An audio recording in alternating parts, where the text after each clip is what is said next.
Next మిగతా వార్తల్లో Aam Aadmi party నేతలకు 100 కోట్ల చెల్లింపులో కవిత పాత్ర, తర్వాత వాటిని రాబట్టుకోవడానికి అక్రమార్జనట. ఈడీ వెల్లడి.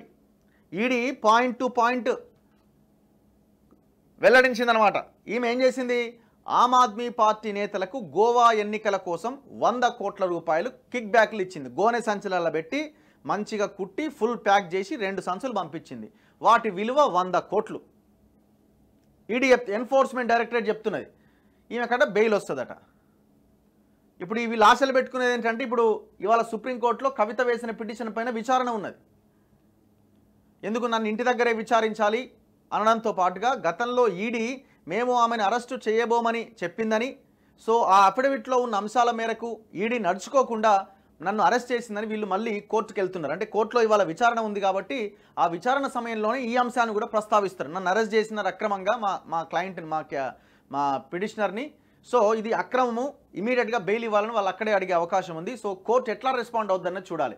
ఢిల్లీ మద్యం విధానంలో పొందిన ప్రయోజనాలకు ప్రతిఫలంగా బీఆర్ఎస్ ఎమ్మెల్సీ కవిత ఆమ్ ఆద్మీ పార్టీ నేతలకు 100 కోట్లు చెల్లించడంలో భాగస్వామి అయ్యారని ఎన్ఫోర్స్మెంట్ డైరెక్టరేట్ తెలిపింది. హైదరాబాద్లో ఈ నెల 15వ తేదీన ఆమెను అరెస్ట్ చేసిన ఈడీ సోమవారం అందుకు సంబంధించిన వివరాలతో పత్రికా ప్రకటన విడుదల చేసింది. ఢిల్లీ మద్యం విధాన కుంభకోణంలో తెలంగాణ ఎమ్మెల్సీ కవితను ఈడీ అరెస్ట్ చేసింది.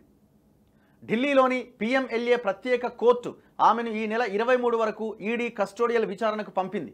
ఈ ఉత్తర్వులు 16వ తేదీన వెలువడ్డాయి. హైదరాబాద్లోని కవిత ఇంట్లో ఈ నెల 15న సోదాలు జరిగాయి. ఆ సమయంలో కవిత బంధువులు, సహచరులు ఈడీ అధికారులను అడ్డుకున్నారు.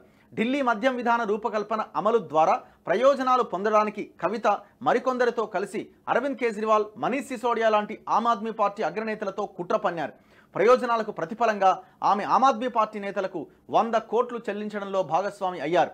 2021-22 ఢిల్లీ మద్యం విధాన రూపకల్పన అమలులో అవినీతి కుట్రలకు పాల్పడి టోకు వర్తకుల నుంచి ఆమ్ ఆద్మీ పార్టీ నేతలకు నిరంతరం ముడుపులు వచ్చేలా చేసిందట ఈమె. డాన్ కింగ్ పిన్ అన్నమాట ఈమె. మొత్తం టోటల్ ఎపిసోడ్లో ఈమెదే పాత్ర. ఆ తర్వాత ఆప్ నేతలకు ముందస్తుగా చెల్లించిన ముడుపులు రాబట్టుకోవడానికి కవిత, ఆమె అనుచరులు ఈ మొత్తం వ్యవహారం ద్వారా లాభాలు, నేరపూరిత ఆర్జన దక్కేలా కుట్ర పన్నీరట. 100 కోట్లు ఇచ్చింది కదా, మరి ఎట్లా? మరి ఆ 100 కోట్లకు దానికి డబల్ రాబట్టుకోవాలి కదా.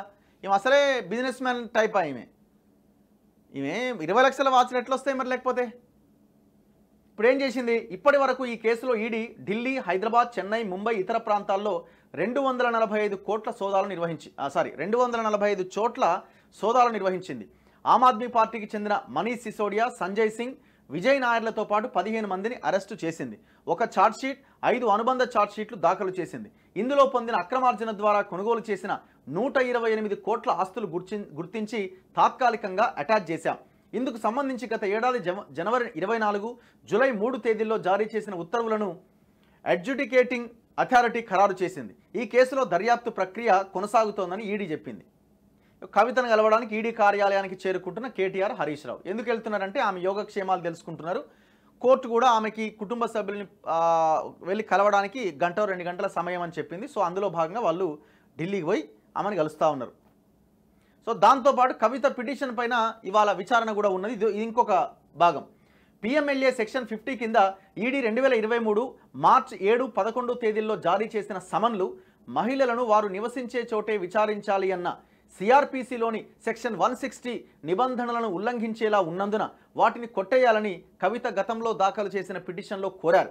గత ఏడాది సెప్టెంబర్ 15వ తేదీన ఈ కేసు జస్టిస్ సంజయ్ కిషన్ కౌల్, జస్టిస్ సుధాంశు ధులియాలతో కూడిన ధర్మాసనం ముందు విచారణకు వచ్చినప్పుడు ఎమ్మెల్సీ కవితకు సమన్ల జారీని 10 రోజులు వాయిదా వేస్తామని ఈడీ సుప్రీంకోర్టుకు తెలిపింది.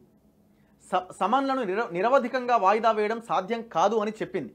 జస్టిస్ సంజయ్ కిషన్ కౌల్ కేసును సెప్టెంబర్ 26కి వాయిదా వేయగా అప్పుడు కవిత తరపు న్యాయవాది జోక్యం చేసుకుంటూ అంతవరకు సమన్లను వాయిదా వేయాలి అని కోరగా అందుకు ఈడీ తరపు న్యాయవాది మౌఖికంగా అంగీకరించారు. ఎప్పటి వరకు? సెప్టెంబర్ 26 వరకు. కోర్టులో నాడు ఇచ్చిన ఆ హామీని ఉల్లంఘిస్తూ ఈడీ అధికారులు కవితను అరెస్టు చేశారంటూ దాన్ని సవాల్ చేస్తూ కవిత తరపు న్యాయవాది మోహిత్ రావు సోమవారం ఉదయం 6:30 గంటల సమయంలో ఆన్లైన్లో రిట్ పిటిషన్ దాఖలు చేశారు. దర్యాప్తు సంస్థ పైన కోర్టు ధిక్కరణ చర్యలు తీసుకోవాలి అని కోరారు. ఈ 2 కేసులు మంగళవారం జస్టిస్ బేలా ఎం త్రివేది నేతృత్వంలోని ధర్మాసనం ముందు విచారణకు హాజరు కాబోతున్నాయి. సో ఏం జరుగుద్దన్నది మనం కొన్ని గంటలాగితే తెలుస్తుంది. ఇప్పుడు కేసీఆర్ అండ్ కో ఆశలు పెట్టుకున్నది సుప్రీంకోర్టులో ఈ కేసు మీదనే. ఇది కంటెంప్ట్ అవుతుంది. సో కవితకు బెయిల్ వస్తుందన్న ఆశలో వాళ్ళు ఉన్నారు. సో బెయిల్ అంత ఈజీ కాదు, అది ఈడీ కేసు. ఎందుకంటే ఆమె పూర్తి ఆధారాలు ఉన్నాయి, సాక్ష్యాలతో సహా ఈడీ అరెస్ట్ చేసింది. ఈడీని అరెస్ట్ చేయొద్దు అని కోర్టు ఎక్కడా చెప్పలేదు. ఇట్లా రకరకాల విశ్లేషణలు జరుగుతూ ఉన్నాయి. ఏదేమైనా ఈమె పెద్ద ఎత్తున తప్పు చేసిందన్నదైతే 100% కనబడతా ఉన్నది. దాదాపు ఈమె 200 కోట్ల వరకు అక్రమార్జన సంపాదించి హైదరాబాద్లో వట్టినాగులపల్లి ఆయా ప్రాంతాల్లో ఈయన తమ్ముడా ఏమైతే అన్న, ఈమె అన్నకు సంబంధించిన బినామీ కంపెనీ ఫినిక్స్ ఇవన్నీ ఇన్వాల్వ్ అయ్యి కొంత భూమి కూడా వీళ్ళు కొనుగోలు చేశారు. చాలా ఆస్తుల్ని ఇప్పటికే అటాచ్ చేసింది ఈడీ. ఇది విచారణ జరిగే కొద్దీ ఇంకా కొత్త విషయాలు బయటకు వచ్చే అవకాశం ఉన్నది.